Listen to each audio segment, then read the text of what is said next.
Hello and welcome to the Nara JALT Meet the Members series. I am the Nara JALT Chapter President Lee McDowell, and it's my pleasure to host this series. The aim of the Meet the Members series is, as the name suggests, to meet chapter members, get to know them better, and learn more about our chapter members' journeys through the language teaching landscape. In this episode, I talk with Kathy Yamane, who, as you'll hear in the interview, has been with Nara JALT since day one, quite literally. Hope you enjoy the interview and see you again at the end.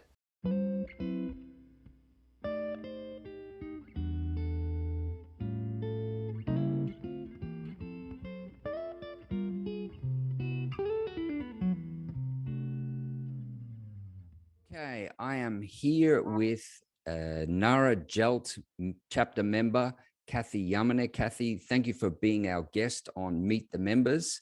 Can you start us off by telling us a little bit about your background and, for example, how you came to be a language teacher here in Nara? Well, sure. Thanks a lot, Lee, for asking me to join this Meet the Member session. I think it's a great idea. I really hope to have the chance to meet more of the NARA members, hopefully in person before too long.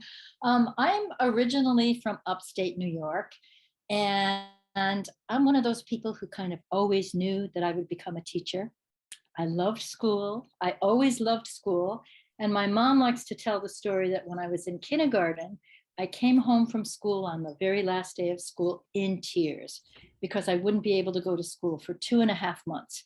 And she said, "You're going to be a teacher." And she was right. And the same thing happened the last day of school, all through elementary school. And I just knew it. I knew I was going to be a teacher. I went to university and studied French and linguistics. And my first job was actually in France. I became an assistante d'anglais, an English language assistant at a high school, a lycée in a suburb of Bordeaux, where my job was really to give the French high school kids, very cool French high schools, juniors and seniors, the opportunity to practice English conversation, kind of like the JET program here. They were not very interested in English at that point in their lives. In fact, they were much more interested in teaching me French slang, teaching me how to wear a scarf properly, how to do makeup in the French style, et cetera, et cetera. They were really quite a crowd to work with. And I had absolutely no teacher training at that point. I jumped in head first, and yet it was a dream come true, doubly a dream come true, because I was in France and I was a teacher. How lucky. Bordeaux. Bordeaux, right. And the other thing about Bordeaux is that we had classes in the morning. There was a 2-hour lunch break. And in the school cafeteria, the teacher's cafeteria, there were bottles of red wine on the table at lunchtime. And for 2 hours, the teachers would drink and pour for the colleagues and chat. And it was a jolly old good time. But then afternoon classes for those first couple months, wow, that was really something to handle. Probably good for the fluency to start. Yeah, good for the fluency for sure. But I learned a few things that year. First of all, I learned don't drink too much wine at lunchtime if you have to teach in the afternoon. And I figured out along the way that with a little bit of ingenuity, creativity, that pretty much anything could become an English lesson, an old high school football cheer, or even something as banal as a gum wrapper or an Easter card. We could do something with that, something to inspire the student. But I also realized that if I was serious about teaching, I was going to have to get some practical training. And the next step in my life was grad school. I went to Cornell to study linguistics. And because at that point I had lived in France for 2 years, I became a French TA, a teaching assistant. But unlike the TAs at my current university here in Japan, we were actually teaching the courses, fully in charge of 2 classes of French that met 4 hours a week each.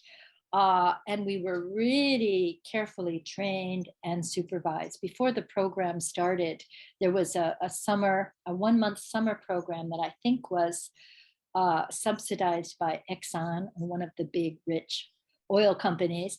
A lot of practical hands-on training for all of the new foreign language TAs. We did curriculum design. We did creating syllabuses, a lot of demo lessons, introduction to resources for teaching grammar, how to use the language lab. Remember that? It was great. And then when the semester started, we were frequently observed, evaluated, critiqued by the senior members of the department, by the other TAs. It was really, really quite a learning experience. Cornell does foreign languages very well. And the other neat thing about Cornell was because I was majoring in linguistics, I had to study an exotic language. And I chose Japanese for that. I see. And during the second year, I guess, of that program, the teacher called me aside one day and said, Kathy, you're teaching French, you're studying linguistics, you're taking Japanese now. And she told me about the MEF program. MEF stands for Monbusho English Fellows. Oh, yeah. And that was the precursor to the JET program that now brings in, I don't know how many thousand young teachers from all over the world. But I came over in the second cohort back in 1981, and I had the great good fortune of being sent to Nara. Nara Prefecture was my territory. I think you I got was lucky. Only maybe 35. We were all American, one per prefecture, and I had a desk at the Board of Education building in Nara Kensho. And 3 or 4 times a week, I would get on the trains and visit public junior and senior high schools. Spent a lot of time in Yoshino, Tenkawa, Dorogawa, Mitsuemura, out in the sticks, and just really loved it. Did a lot of teacher training. I just loved working with Japanese junior and senior high school kids and the teachers. And many times when we got off the beaten track and really went down into the mountain areas, I was the first non-Japanese that some of these young kids had ever met. So it was Pioneer. really quite a trip. I loved it. I loved it. Time, what year would we be talking there? We would be talking about 1981. Wow. 1981, which means that I hit my 40-year anniversary in Japan, in Nara, this year, which is kind of mind-boggling. Yeah, I never imagined at that point that I would be living happily ever after in Nara, but that's exactly what happened. Met a very nice high school English teacher. You know, those things happen. Yeah, but it was great. And through those connections, eventually I got my first full-time tenure job at a university in Hyogo Prefecture, Aichi University, St. Thomas, the English name is. And that was a really wonderful job, except for the fact that it was a 2-hour commute each way. That made life kind of busy, but it was a wonderful job. I was in the English Department of English Language and Literature for 25 years there with wonderful colleagues. It was just a very warm place, a lot of collaboration among the English teachers, a great place to work. It was a lot of fun. And like many of us, I suspect, the first, I guess, 3 or 4 years, I was teaching mainly reading and writing classes, some listening classes. I was very pleased that they asked me to teach a couple of French classes as well, since I'd studied French for so many years and lived there. And then my 3rd or 4th year at an English teachers meeting, 2 kind of exciting things happened. One was that they were talking about the curriculum, and they were about to trash a course called Gengogaku Gairon, Introduction to Linguistics, because in a department of, I think, 14 full-time professors, there were only 3 of us who were not in literature. And the other 2 who were more in the area of linguistics, they didn't want to teach Gengogaku Gairon. And I raised my hand and said, if nobody else wants to teach it, I will, so long as I can create my own materials and not use somebody else's syllabus and textbook. And they gave me the course, and I thought, oh my God, what have I gotten myself into? And it became an obsession, trying to, plan in my mind what would be a good linguistics course for students with admittedly rather limited English proficiency. It was billed as a kogi, a lecture class, and it had been taught as a lecture class, 120 to 170 students. And I looked at the textbook that the other teacher had been using. He actually had retired. And it was so obtuse, really complicated, difficult, boring as can be, with Japanese notes in the back, not just vocabulary. I'm guessing level. universal grammar, was it? Probably It wasn't Chomsky. even university. Well, there was some of that in there as well, but it was not, it just was not a fun course, nothing that I could teach. And I thought, my goodness, these students, these students have had, at that point, they were all juniors and seniors, a minimum of 8-9 years of English along the way. At that point in time, second foreign language was also a requirement. So it had either Chinese or French or German. They came from all over Japan, so they spoke a variety of different dialects. And yet they didn't have a sense of what language with a capital L is all about. That Right. language is fun. Languages is probably a fascinating. subject for them. Rolled up my sleeves and started from scratch. And I would lecture for about 15 minutes at the beginning of each class in English, talking about the notion of the sounds of language, phonology or morphology, how words are put together. And then I would give them language exercises. I found a marvelous set of materials that was published by Cambridge University Press, certainly not intended as university teaching materials, but they contained a lot of data on the European languages that was very carefully selected so that the students could play around with passages in Danish, passages in Spanish or Italian, and try to analyze and figure out the language. It was really well put together, and we had a lot of fun with that, starting with what they know, comparing it to English, and using what they know about how languages work to do bits of analysis, playing around with data. We did a lot of transcription, IPA transcription. It was really fun. And following that, I was given a 2-year seminar class, and I decided to focus on sociolinguistics. We studied dialects, we studied language and gender, world Englishes.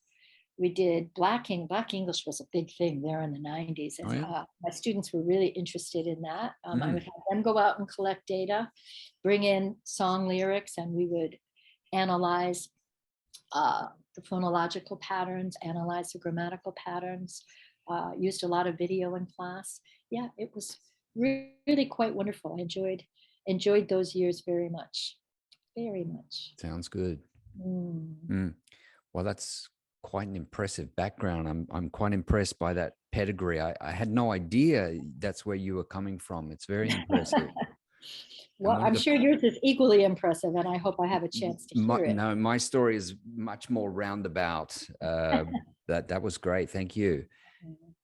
Okay, let's move on now and talk about a little bit more about your teaching situation. Okay.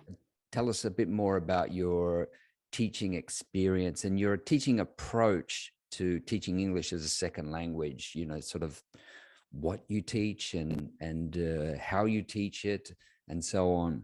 Okay. Well, during those 20 years or so, most of the years that I was working at HE, I was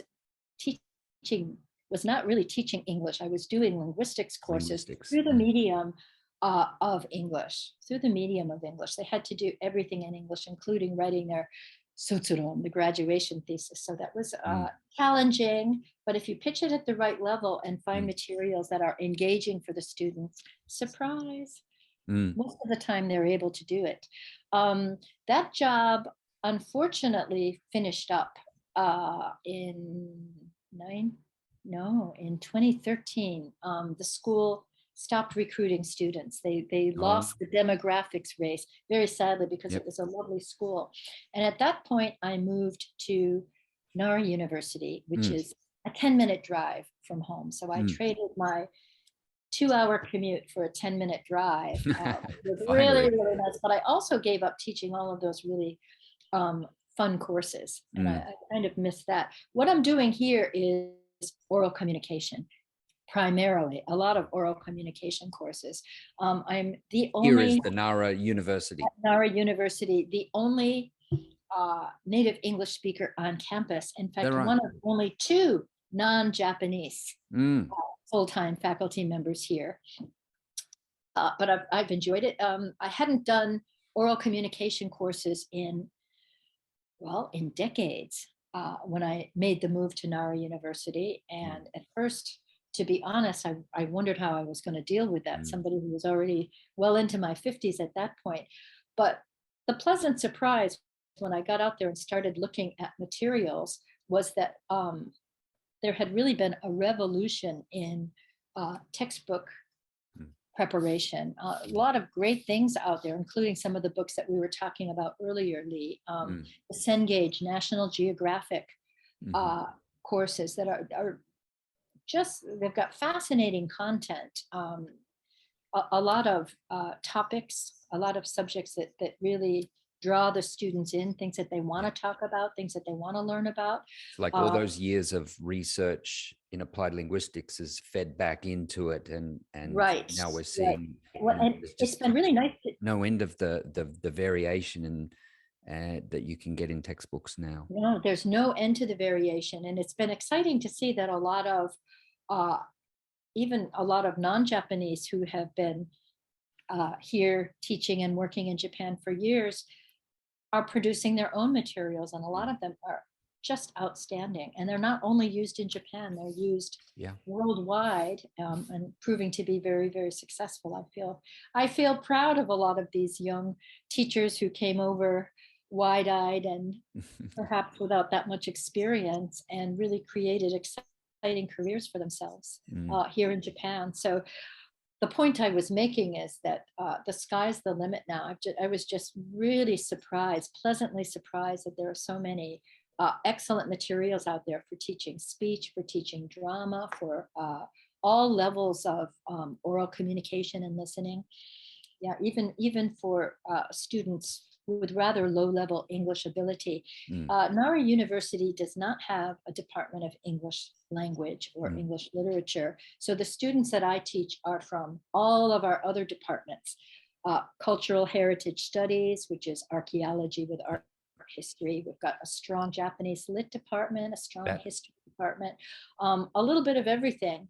Uh, and it took me a while. It was kind of a mindset coming from a Department of English Language and Literature to find myself here with mm. students who get really excited talking about temples and shrines and Mm. museums. A lot of them Mm. do a curator's license. All right. After summer vacation or the spring breaks when they come back, that's what they want to talk about. What did you do? They don't talk about going swimming and having barbecues. They're excited about the exhibition Mm. that's on at the National Museum and the Shoso Ten. And yeah, so in a way, I've had to Mm. consciously shift my approach and create more opportunities for them to teach me what they know about. And Okay, yeah, that's that's been a lot interesting. of fun. Yeah. Yeah, that's interesting. Just to Mhm. underline that we are here in Nara, which is, a more than 1,000-year-old history. That's right. And the university where you are, that's their expertise, isn't it, in It is archaeology and absolutely, yeah. absolutely. That's what gets the students excited. Mm. It really does. Mm. Interesting. Thank you, Kathy. Um, just one more area to cover here. I want to ask you about JALT and your engagement yourself with JALT Ah, over the past. If you could just give us a picture of sort of what JALT is like for you. for me, Mm, okay, where would I be without JALT? Well, I'm not sure if you even know this, Lee, but mm. I was one of the founders of the Nara JALT chapter. Did you know that? I did Now, not know this that. is going Please back tell to us more. 1987, 1988. Mm, And at the time, yeah, I had just moved to Aichi University, Hyogo, and I had contact with several other teachers who were mm, full-time at other schools, high schools and universities in the area. And we all occasionally would attend events sponsored by the Kyoto and Osaka JALT chapters. They were very active. They mm, had amazing presentations. And as we were all pretty much in the early stages of our careers, we absolutely felt the need to do more networking. mm, And yet, especially with my 4 hour a day commute, getting mm, into Osaka and Kyoto on the weekends was just really difficult. mhm, So we got together one day at a coffee shop and said, why don't we try to start our own chapter right here in Nara? And I was the first membership chair. And the magic number was 35. We needed to get 35 people who would commit to joining our chapter. Not I an think easy it took us task. about a year and a half, to be honest. And I remember getting my hands on an English telephone book that had addresses of all of the local high schools, junior high schools, colleges, the Tandai, and I sent out little information Old school pamphlets, old school, to all of those schools that we're having an inaugural event on such and such a date. If you have any teachers that who was might social media back before the social internet. media back in the day, and I spent a lot of time on the phone calling schools where I didn't have any contacts at all, asking if they might have teachers who would be interested in taking advantage of the opportunity to network with other teachers. So it took us a while, and that group was people like Bonnie Oneda, Julie Carpenter, who else was it? Denise Vaughn. They've all relocated now. They're all back in the States. I think John Williams, is he still a NARA chapter member? I know the name, but I can't say he's still was on the part of the list. group. Mary Noguchi. He was Yeah, at he was at Tezukayama, right? he was at Tezukayama. Last I heard, he was still there, but I could be wrong. But it was a great group, and it took us a while, but we did get things going. That was wonderful. But shortly after, I would say 2 years or so after we got things really going, I became really busy at HE. I was put in charge of Kokusai Koryu, the international exchange programs, and we had partner schools literally all around the globe. So that had me really busy. I had a second child, so I became less active in the local NARA chapter, but I kind of I committed to putting in proposals for conference presentations at the national conferences and later at the Pan SIGs, so that it would force me to be a little bit more focused in what I was doing in the classroom. And it's a great way to meet up with everyone, isn't it's it? a great way those to two meet. conferences Yeah, I would the spend best most way of my time with to meet our everyone. other NARA JALT chapter members, to be perfectly honest. But that's been absolutely excellent. I mean, I really we all need feedback from our students, but I also really appreciated getting feedback from other language teaching professionals as I was developing courses in French and developing courses in linguistics. If you were going to do a unit on dialects, what would you do? Well, I take a video of Jarinko Chie. Do you remember that? The little cartoon Jarinko Chie, who speaks Kansai dialect, have the students transcribe what they hear, work in a little group to analyze. I would try these things out with other groups of teachers and get feedback from them that was just incredibly helpful, incredibly helpful. And then over the years, each challenge that came my way, at one point, HE decided to start a kids English program, kids English, for some of the English majors who might be interested in working with kindergarten and elementary school children in English post-graduation. And of course, I was put in charge of that.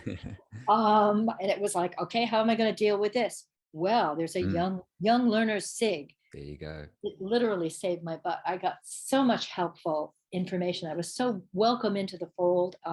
That was just wonderful. And by the second or third year doing that, I was up there doing presentations with them.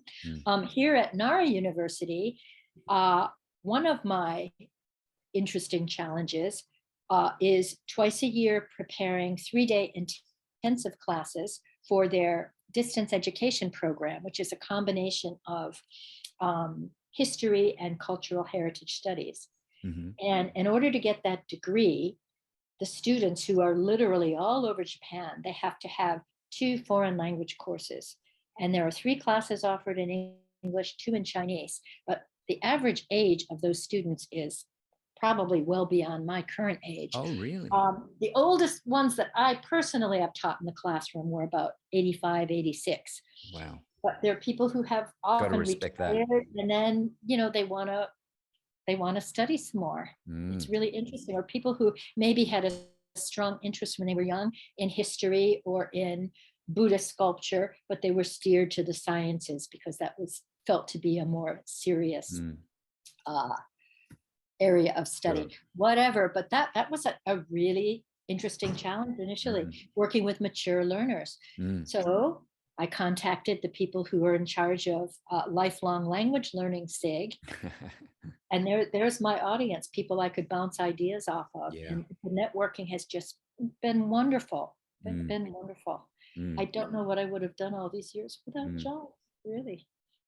Wow. It's been great. And Yeah. yeah, I've done editing work. I'm on the editorial board for uh, the journal that's published once annually by the Bilingualism SIG, Japan Journal of Multilingualism and Multiculturalism. Mary Noguchi from the Nara JALT chapter was Mm, the editor for a number of years. And mm, now Stephen Ryan from Okayama, he's taken it over. But mhm. there are so many opportunities to get involved and network and meet just great people. It's wonderful. It's wonderful. Wow, that's just the perfect synopsis for JALT and how JALT can Mm. sort of add value to our It's professional always lives. been there to catch me when some Mm, new challenge came out of left field. Yeah, it's yeah, been wonderful. It's been yeah. wonderful. Good. Well, thank you for Yeah. reminding us of that point, the value in JALT. And thank you for everything, for sharing your experiences and time here today. Thank you so much, Kathy. It's been a great pleasure. Thank you, Lee. I've really enjoyed it. Nice talking to you.